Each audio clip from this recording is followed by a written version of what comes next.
saya Pendeta Herudion Witra Karya Gunawan, tuan rumah ngopi bareng Pak Heru. Tahun 1995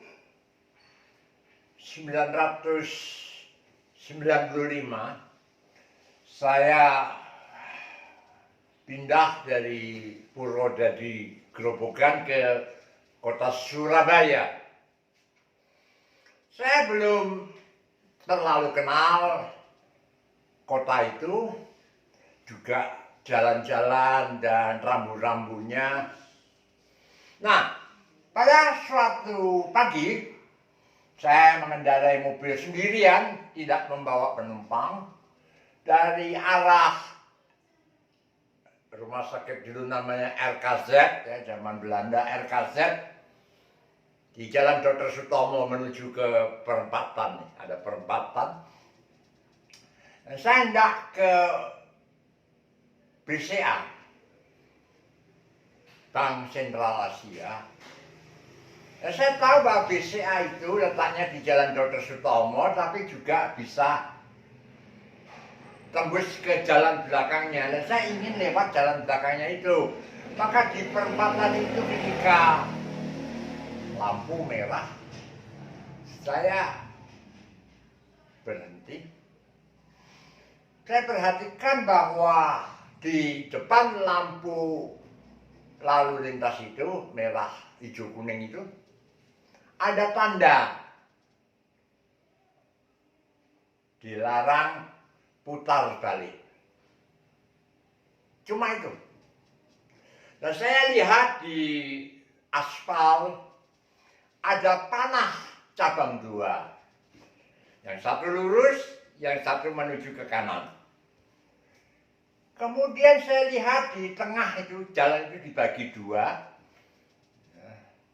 Di tengah, di pas pembagian jalan itu ada dua tiang lampu lalu lintas, sama-sama menyalanya, sama-sama merahnya pada waktu itu. Saya pikir karena ada tanda di aspal itu lidah bercabang dua, oh ini lampu ini yang kiri untuk yang lurus, yang kanan untuk yang belok. Itu logika saya. Nah, kemudian lampu menyala hijau, dua-duanya hijau. Ya, yang di tengah ini, bukan, saya tidak perhatikan yang pinggir sana. Yang tengah ini hijau. Maka saya juga enaknya aja belok. Bukan balik, karena balik dilarang kan. Belok ke kanan. Ternyata di tengah-tengah ada rambu lagi. Tengah-tengah dilarang belok. Tapi di tengah sudah melewati tempat tiang lampu lalu lintas.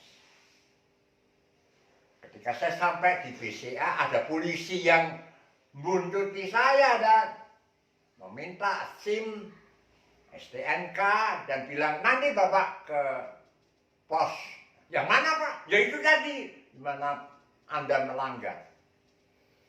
Nah, saya selesaikan urusan saya di BCA, kemudian saya sempat berbelanja di Tunjungan Plaza, TP. Karena saya merasa tidak bersalah, biarin aja nanti saya ke sana. Nah itu saya ke sana. Saya bilang, Pak salah saya apa? Ya Bapak tadi tidak boleh belok, kenapa? Pak coba lihat, itu tanda. Ada lidah bercabang dua, yang satu lurus, yang satu ke kanan. Coba lihat lampu lalu lintas, di tengah itu ada dua lampu jejeran. Murab dua-duanya, menyala dua-duanya. Itu berarti kan tafsiran orang yang sebelah arah jalan itu kan yang untuk yang lurus, yang ke arah sana kan untuk yang belok kan. Salah saya di mana? Tidak boleh Pak. Itu ada tandanya. Kan di tengah kan Pak tandanya. Saya sudah terlanjur belok baru lihat. Bagaimana saya mundur kembali. Mas pokoknya mau pengadilan tilang atau di sini, silakan. Saya oleh-oleh suruh tanda tangan, saya oleh-oleh bukan tanda tangan saya, pokoknya oleh-oleh aja, dia tidak memperhatikan itu tanda tangan saya atau tidak. Pengadilan ditentukan tanggal sekian. Saya kenal Pak Sahitapi, Dr. J.E. Sahitapi SH. Dia seorang Kristen, dia ambil kuliah master di bidang teologi. Dia pernah berkhotbah di gereja di mana saya melayani. Saya datang ke rumah Pak Sahitapi sebagai sahabat, walaupun berbeda usia. Ya Pak Sahitapi bilang, Bapak sudah benar, nggak apa-apa, hadapi saja. Nanti saya utus ya, pengacara junior saya untuk mendampingi Bapak. Dia orang dari gereja yang sealiran dengan gereja Bapak, sama-sama GKA tapi jemaat lain. Nah, sungguh pada tanggal itu, jika saya siap di situ, datanglah pengacara yang satu sinode dengan saya, waktu itu GKA, tapi jemaat lain. Tapi, wah disuruh mendampingi saya, malah dia menganjurkan, sudahlah Pak, bayar aja, paling berapa lah, masalah gitu. Oh, kalau Anda nasihatnya itu silahkan Anda pulang, Anda repot kan, sibuk lah, saya hadapi sendiri. Saya ngomong gitu. Anda diutus Pak Sahitapi untuk mendampingi saya, bukan untuk mojok-mojoki saya untuk mengalah. Nah, sungguh, Anda tahu kalau pengadilan tilang itu kan tidak ada dialog antara terdakwa dan hakim kan. Dok gitu aja. Supri, 100.000, dok. Jam 500.000, dok. Tidak ada dialog. Aduh, nama saya dipanggil, Jam, tidak kayak Gunawan. Kayak gimana? Terus panggil yang lain. Setelah semua selesai, hakim mau turun, saya masuk ke ruangan. Pak, saya sebetulnya hadir sejak tadi. Tapi saya sengaja tidak menjawab ketika nama saya dipanggil. Karena saya mau berbincang dengan Bapak sebagai hakim. Saya ceritakan. Saya tidak merasa bersalah. Dan memang saya tidak bersalah. Karena yang menyesatkan itu adalah rambu-rambu. Saya bilang, Pak, lumrahnya di mana-mana kalau dilarang belok dan dilarang balik itu sekaligus, itu ditaruh atas bawah pada tiang yang satu. Nah ini kok dipisah, dan tempatnya adalah di depan lampu lalu lintas, bukan di belakangnya. Saya lihat yang di depan lampu lalu lintas cuma dilarang balik, dilarang belok tidak ada. Adanya di tengah-tengah, sudah kadung menggok baru kelihatan. Karena ketutupan mobil lain kan. Oh gitu ya. Dan tanda di aspal itu ada lidah bercabang dua, itu apa artinya? Nah kalau memang dilarang belok, kenapa lampu lalu lintas di tengah itu dua kiri kanan? Cukup satu kan boros kan, kalau dua murut lagi dua-duanya, menyala dua-duanya. Tidak yang satu mati.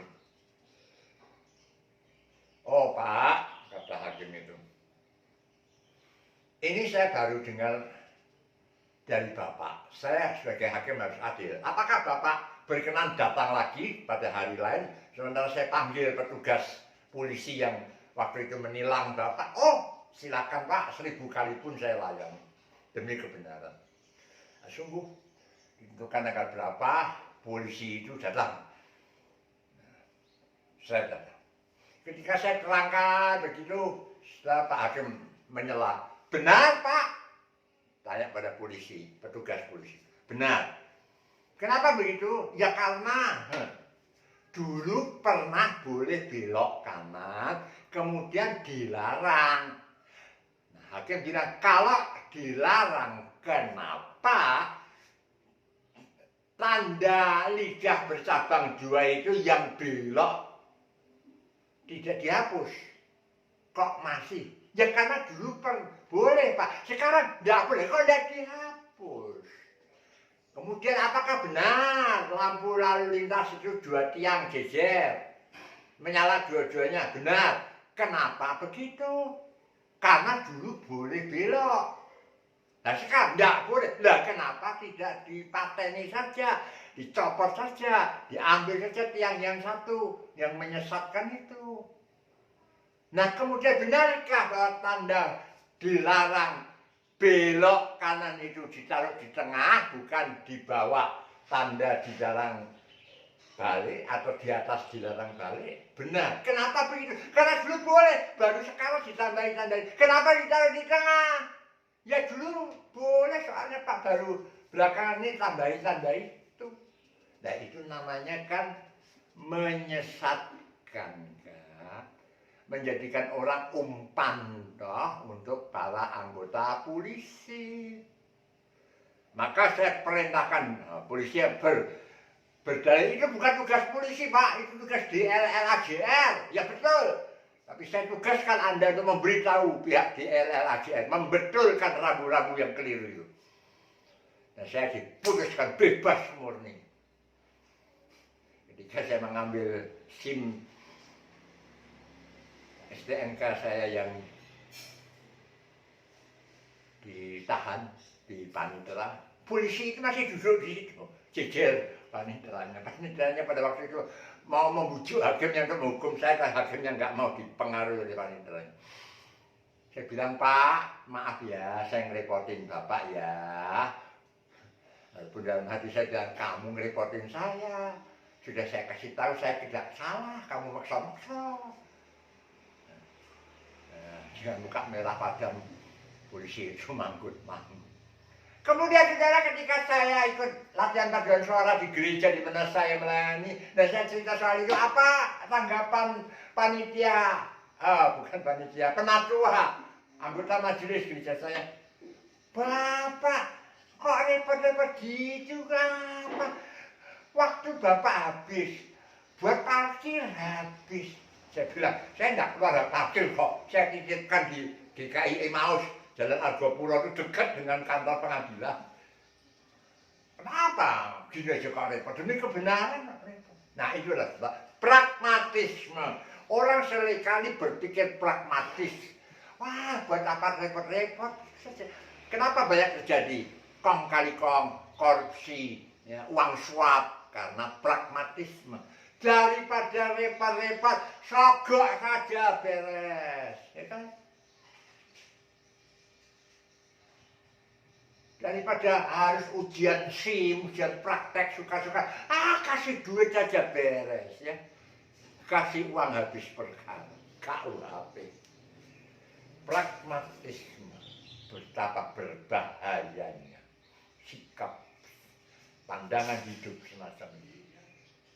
Orang memang boleh bersikap praktis, boleh mencari mana yang paling efektif dan efisien, tapi jangan pragmatisme, jangan menghalalkan segala cara, jangan asal gampang, jangan asal cepat. Apakah itu berkenan di hati Tuhan? Apakah itu menuruti hukum atau melanggar hukum? Pragmatisme, hati-hati. Kalau gereja mulai ikut-ikutan pragmatis, mengikuti aliran pragmatisme, silakan gereja itu.